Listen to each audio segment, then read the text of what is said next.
Crime has dropped over 35% in the nation's capital in 10 days because of what Donald J. Trump has done. So is that mission accomplished? I think that there's so much more that we could do. Absolutely not. It's not mission accomplished. When you make such big progress in a matter of a week and a half, I think that you step on the gas and try to make D.C. even more safe. China's actually the largest buyer of Russian oil. They're close. They're about equal. Why no sanctions on China? Well, obviously, we have a 54% tariff on the PRC right now. So we've already applied pretty hefty sanctions on the Chinese. And we've had a number of conversations at all levels of government to try to encourage the Chinese to be better partners in bringing this war to a close. So again, I think the question betrays a misunderstanding of what's going on. We are applying aggressive economic pressure to bring this war to a close. Maybe we'll apply additional pressure. Maybe if we feel like we're making progress, we'll dial that pressure back. That give and take is part of the negotiation that we think is working. It hasn't reached its final outcome yet, but we're going to keep on working on this process for as long as we can. The Assemblyman has actually spoken pretty forcefully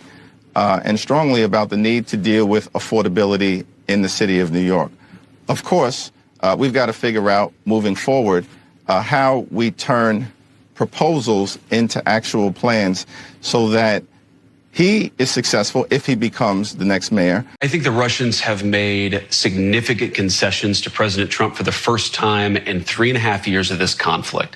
They've actually been willing to be flexible on some of their core demands. They've talked about what would be necessary to end the war. Of course, they haven't been completely there yet, or the war would be over, but we're engaging in this diplomatic process in good faith. We are trying to negotiate as much as we can with both the Russians and the Ukrainians to find a middle ground to stop the killing. I think what the president has tried to do here is try to engage in very aggressive, very energetic diplomacy, because this war is not in anyone's interest. It's not in Europe or the United States' interest. We don't think it's in Russia or Ukraine's interest to keep going. So we're going to keep on pushing for a diplomatic solution. And one final point about this, Kristen, if you look historically, whenever you have a complicated war with a lot of death and destruction, it kind of goes in fits and starts. There are hills and valleys to the negotiation.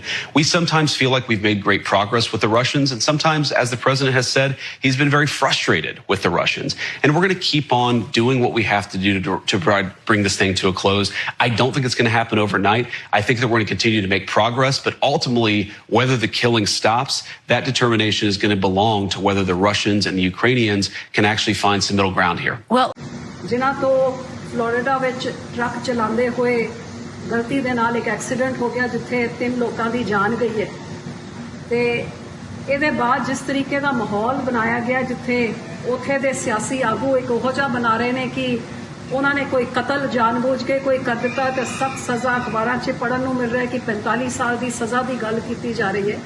ਅੱਜ ਮੈਂ ਬੇਨਤੀ ਕਰਦੀ ਹਾਂ ਕਿ ਜਿਹੜੀ ਇੱਕ ਸਿੱਖਾਂ ਦੇ ਖਿਲਾਫ ਤੇ ਖਾਸ ਤੌਰ ਤੇ ਟਰੱਕ ਡਰਾਈਵਰਾਂ ਜਿਹੜੇ ਬਹੁਤ ਵੱਡੀ ਗਿਣਤੀ 'ਚ ਸਾਡੇ